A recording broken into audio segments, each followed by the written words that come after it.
आप सबको ये पहले से ही पता हुआ कि महाराज धृतराष्ट्र जन्म से ही अंधे थे और दुर्भाग्यवश वह आध्यात्मिक दृष्टि से भी वंचित थे और महाराज धृतराष्ट्र के स्वपुत्र कौरव वो भी उन्हीं के समान धर्म के मामले में अंधे थे। तो गाइस आज हम कंटिन्यू कर रहे हैं भगवत गीता के अध्याय 1 का सेकंड श्लोक। दृष्टा तु पांडवानिकम वयूढ़ दुर्योधनस्तदा आचार्य मुपसंगम्य राजा वचन मब्रवीत। यानी कि संजय ने राजा से कहा, हे राजन, पांडुपुत्रों द्वारा रची गई व्यू रचना को देखकर राजा दुर्योधन अपने गुरु के पास गए और उन्होंने ये शब्द कहे कि गुरु द्रोण, अगर आप अपने प्रिय शिष्य अर्जुन को देखकर पक्षपात करेंगे तो ये चीज बहुत गलत हो जाएगी और हम लोग युद्ध को हार सकते हैं। अब क्योंकि पांचों पांडव जन्म से ही पवित्र थे, महाराज धृतराष्ट्र को पहले से ही संदेह था।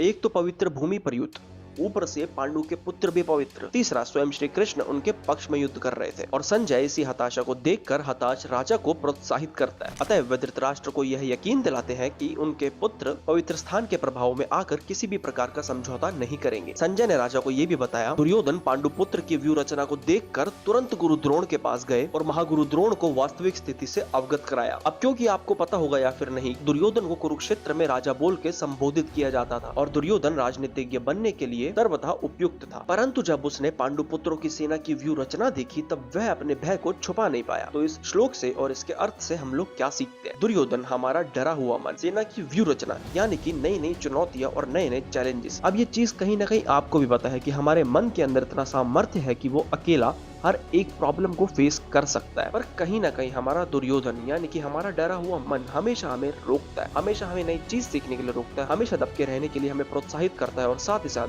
दूसरों के ऊपर ज्यादा निर्भर रहता है। तो आप लोग मुझे ये भी जरूर बताइएगा कि संजय और धृतराष्ट्र से आप लोग कहाँ रिलेट कर पाए और उनसे क्या सीखे। कल मैं लेके आऊंगा श्लोक 3 और श्लोक 4। तब तक संजय और धृतराष्ट्र के वार्तालाप से आप लोग क्या सीखे वो कमेंट में जरूर टाइप कर देना। हरे कृष्णा।